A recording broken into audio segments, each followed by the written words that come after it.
And so let's raise the flag.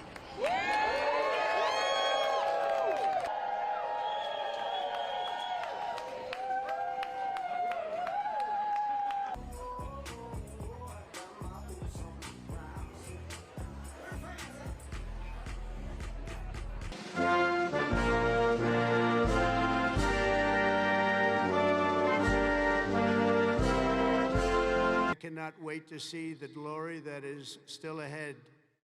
We've liberated our troops from divisive and demeaning political trainings. There will be no more critical race theory or transgender for everybody forced onto our brave men and women in uniform or on anybody else for that matter in this country.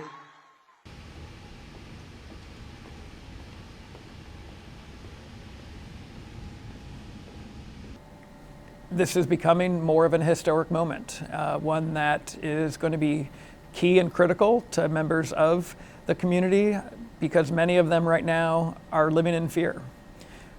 They fear for their security, their safety, their mental health, and don't see a lot of hope right now. So through WorldPride and all the prides that are going to take place, not just here in the United States, but around the world, this is the year that we need to ensure that we remain visible and seen so folks know that there's a place for them, that there are people fighting for them. And people should realize. Favorite part about, Pride Month and this year. So I say to those, thinking that boycotting sends a message, or not attending, traveling to the United States or coming to DC sends a message. What I challenge them is your act of actually coming here, especially if it is safe and you feel safe coming here, that act is the defiance that birthed Pride and is the message that we need to show, again, to those who right now don't feel that they have hope. Protecting women from radical gender ideologies. Mr. President, going back to the World Health Organization, you were the president during COVID. Kamala is for they, them. President Trump is for you. I'm Donald J. Trump, and I approve this message. So the reason I'm talking about the bigger picture is because I think so much of the Trump. We saw Donald Trump try and pit the LGB part of the community against the T part of the community throughout his campaign, but just a couple of months into this administration, he's taken a hacksaw to rights and freedoms for the entire acronym, right? He's come after funding for HIV and AIDS research and care, which impacts, the LGBT part of the community. So I would say that Trump 2.0 has in part been defined by, the bait and switch of if you join us, if you just abandon this part of the community, you'll be spared. And then, again, lighting fire to the rights and freedoms for the entire community.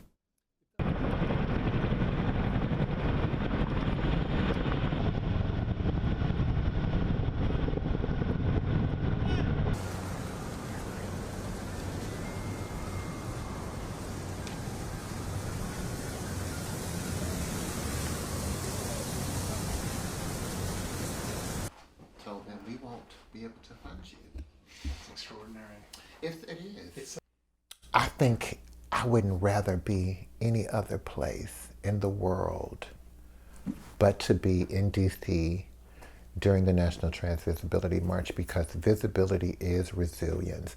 Visibility is resistance. When you say that we no longer exist and then we show up in hundreds of thousands of numbers, then it defies this narrative that you have that we don't exist. Listen, they can take away.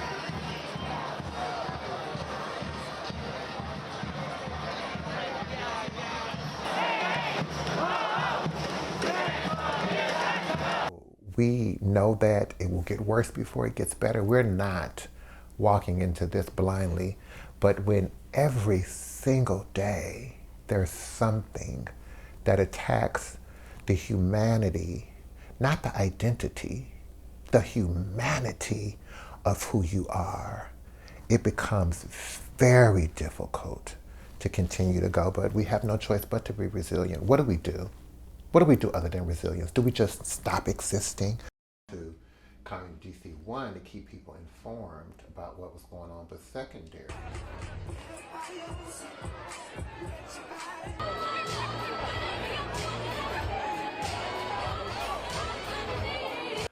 I think more than any other time, we need to dance in the streets together. We need to laugh together, because after it's over, it's not a lot to laugh about. You know, it keeps on coming. And so, yeah, we're just,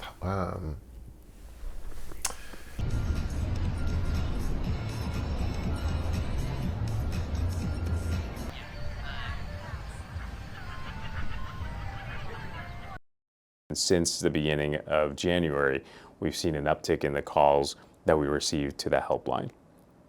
I believe that we've answered over 2,000 calls since January 20th.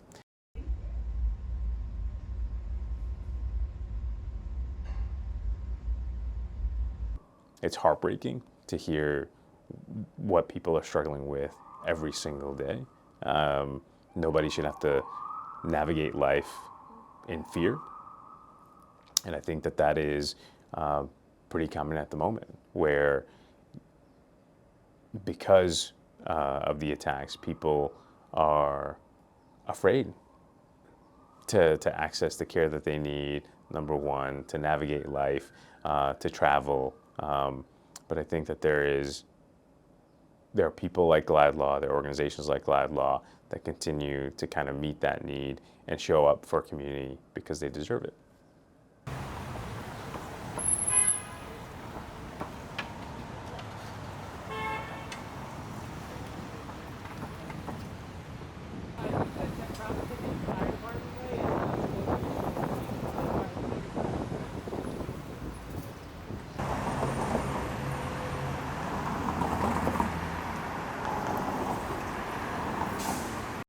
It does feel fitting that DC is the location this year. It feels fitting that, you know, in this political climate, in this moment, that we're bringing WorldPride to this city.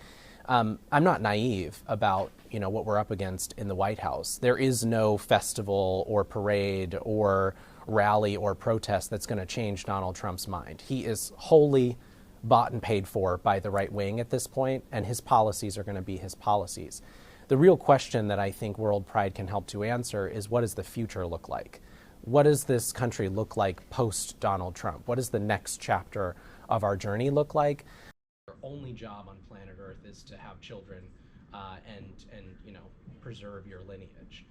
I think WorldPride gives us an opportunity on a very large stage to tell the stories of this community, to show our community not just in peril, in crisis, but in joy and celebration, to invite people to be proud of themselves, to be proud of their authenticity. And I think that will do, wonders for the, you know, medium and long-term goals of the movement, which is to humanize the LGBTQ+ community and ultimately to fight for and win equality for all.